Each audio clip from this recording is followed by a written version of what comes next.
இல்லாத பகுதியில் இரு பெண்கள் பேசிக்கொண்டே நடந்து சென்றுள்ளனர். அப்போது பின்புறமாக ஓடி வந்த இளைஞர் ஒருவர் செய்த சம்பவம் தான் பலரையும் அதிர வைத்துள்ளது.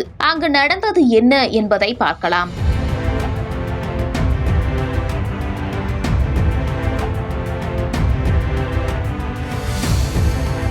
கர்நாடக மாநிலம் பெங்களூருவில் சமீப காலமாக பெண்களுக்கு எதிரான குற்ற சம்பவங்கள் அதிகரித்து வருகின்றன.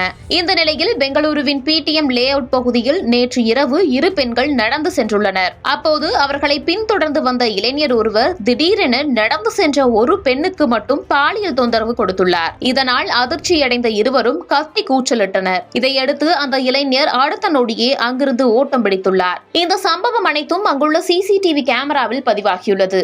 இந்த வீடியோ காட்சிகள் வைரலான நிலையில் இதுகுறித்து பெங்களூரு போலீசார் தாமாக முன்வந்து வழக்கு பதிவு செய்து தப்பிச் சென்ற இளைஞரை தீவிரமாக தேடி வருகின்றனர். இந்த சம்பவம் குறித்து கர்நாடக மாநில உள்துறை அமைச்சர் ஜி பரமேஸ்வர் செய்தியாளர்களை சந்தித்தார். அப்போது பேசிய அவர், இது ஒரு மிகப்பெரிய நகரம், நாள்தோறும் போலீசார் எச்சரிக்கையுடன் இருக்க வேண்டும், தினமும் ரோந்து பணியை அதிகரிக்க வேண்டும் என்றார். அது மட்டுமின்றி தொடர்ந்து பேசிய அவர், இதை அப்படியே நாங்கள் விடப்போவதில்லை, தொடர்ந்து போலீசாரும் தங்கள் கடமையை செய்து வருகின்றனர், சட்ட ரீதியாக நடவடிக்கை எடுத்து வருகிறோம் என்றார். சாலையில் நடந்து சென்ற பெண்ணுக்கு பாலியல் தொந்தரவு கொடுக்கப்பட்ட சம்பவம் தொடர்பான வீடியோ காட்சிகள் வெளியாகி காண்போரை அதிர்ச்சியில் உறைய வைத்துள்ளது.